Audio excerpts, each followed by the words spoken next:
বড় নদী থেকে শাখা নদীতে বয়ে যাচ্ছে জল, আর সেই জলের স্রোতকে অনুভব করতে দূর দূরান্ত থেকে ছুটে আসছেন পর্যটকেরা।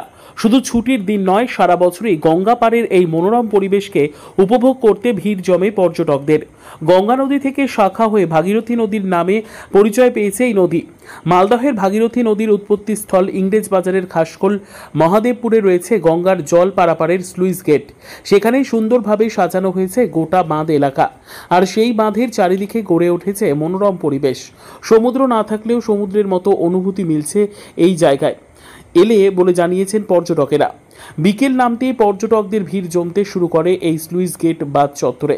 সারা বছরও মানুষের আনাগোনা থাকলেও উৎসবের মরশুমে বাঁধ ভাঙা ভিড় জমে এলাকায়। আমরা এখানে খাসকোল স্লুইস গেট এসেছি।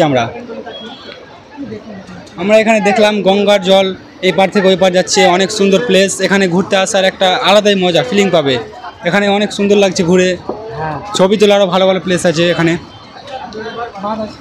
হ্যাঁ, বাঁধ আছে এখানে একটা। অনেক প্রচুর মানুষ আসছে এখানে ঘুরতে আসছে অনেকজন। এখানে ওই 5টা থেকে শুরু, এরকম সূর্য যখন ডুবছে তখন সেই লাগছে একবারে ভিউটা। হ্যাঁ, প্রতিদিন হচ্ছে এরকম। হ্যাঁ, ওই রকম সন্ধ্যার দিকে একটু বেশি ভিড় হয়। বাঁধ এলাকায় ঘুরতে আসা এক পর্যটক জয় চৌধুরী জানান, ছুটি পেলেই কাজের ফাঁকে এখানে ঘুরতে আসি। বিকেলের পর থেকে ব্যাপক ভিড় হয় এখানে। পাশেই বয়ে গেছে বড় গঙ্গা নদী। সেই গঙ্গার জলস্রোত যেন মালদহের এক টুকরো সমুদ্র। সেই গঙ্গার জলই স্লুইস গেট হয়ে প্রবেশ করে শাখা নদী ভাগীরথীতে, আর সেই জলের স্রোতকে দেখতে ভিড় জমেছে জেলার বিভিন্ন প্রান্তের মানুষদের। মনোরম পরিবেশ থাকায় ছুটি কাটানোর জন্য খুব ভালো জায়গা।